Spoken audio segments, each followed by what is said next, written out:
Merci pour votre accueil. Effectivement, je vis en Israël depuis maintenant 4 ans et je m'en réjouis. La France, j'aime beaucoup, vous savez très bien. Je suis heureux d'être avec vous aujourd'hui parce que ce qui me plaît essentiellement ce jour, c'est la choucroute que l'on va manger à midi. Car en Israël, effectivement, c'est pas très comment dire, cachère ou halal. Donc il va de soi qu'ici, quand je me trouve en France, eh bien écoutez, c'est l'orgie de saucisson pinard que je m'offre pour le bonheur de mes papilles. Pour le reste, donc, également, je vais vous dire, j'ai reçu une nouvelle intéressante il n'y a pas longtemps, c'était avant-hier d'Israël. Je vais vous la lire, une étude qui a été faite, le temps d'ouvrir mon portable. Je vais vous la lire. Voilà, une étude démontre que manger du porc en buvant du vin réduit le risque de devenir terroriste islamiste de 100%.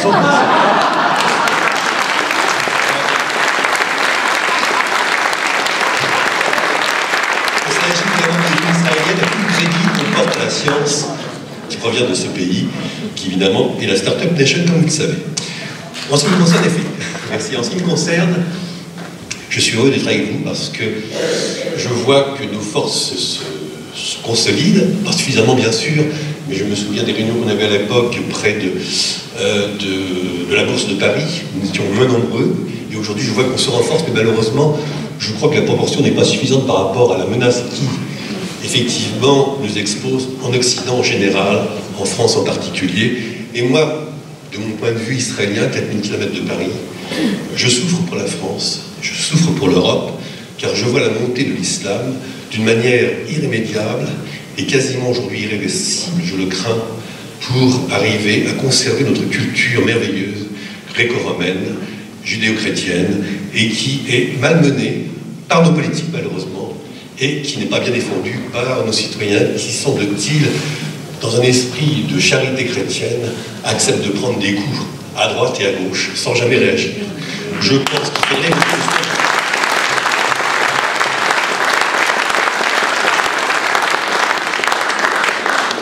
si vous permettez, je citerai un texte de Claude Berger, qui est un écrivain, qui a écrit une chose qui me paraissait intéressante de vous lire. Je vous le lis, j'ouvre les guillemets. Il faut désormais s'habituer à vivre sous la menace permanente d'attentats islamistes réputés imprévisibles. Tel est l'aveu d'impuissance que délivrent les dirigeants du monde occidental face aux attentats récents qui ont endeuillé la Grande-Bretagne, la Belgique, la France, l'Allemagne, l'Australie, l'Iran, moins grave là-bas, mais enfin bon, l'Iran, l'Égypte, l'Afghanistan, impuissance, incompréhension et aveuglement face au profil des terroristes assassins qui, pour une bonne part, sont classés dans la case des déséquilibrés.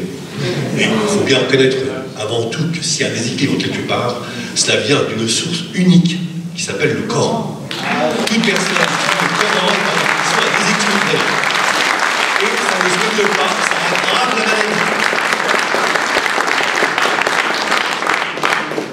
Donc, c'est déséquilibré, et leur voiture folle, d'ailleurs, c'est marrant, parce qu'il y a des voitures maintenant qui ont une psychologie folle. C'est déséquilibré, donc agissent sans lien direct avec le terrorisme organisé de Daesh ou d'Al-Qaïda.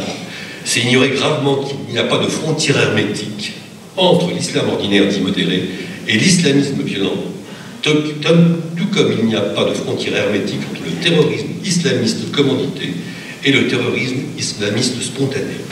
Cette ignorance, cet oubli témoigne d'une déficience sévère dans l'analyse des cultures de la part des politiques qui, obéissant au seul credo de la soumission au marché libre et concurrentiel du travail, prônent un modèle multiculturel sans garde-fou. De ce point de vue, nos sociétés sont inconscientes d'elles-mêmes. Le recours à la laïcité comme barrière défensive érigée contre l'islamisme est manifestement insuffisant. Il faut malheureusement, effectivement, réagir. On ne peut pas réagir par la violence, malheureusement. Heureusement peut-être, nous sommes civilisés, c'est là la différence avec les barbares qui nous envahissent. Et de ce point de vue-là, effectivement, l'histoire, pour nous, devrait être, comment dirais-je, une sorte de compas, de boussole. Au IIIe siècle, l'Empire romain est tombé à la suite de l'invasion barbare. Barbares qui venaient de ces pays d'Afrique. Et ça recommence. L'histoire nous apprend des choses dont on ne tire pas les leçons nécessaires aujourd'hui pour en dégager les conséquences et les réflexes de défense qui sont indispensables. Ceci étant, vous êtes tous présents aujourd'hui, j'aimerais que la prochaine fois, aux prochaines 20e année de l'apostolique, ce soit la France entière qui soit debout, se lève et réagisse pour faire en sorte que le Coran soit devenu une littérature interdite dans tous les pays d'Occident. Je vous remercie.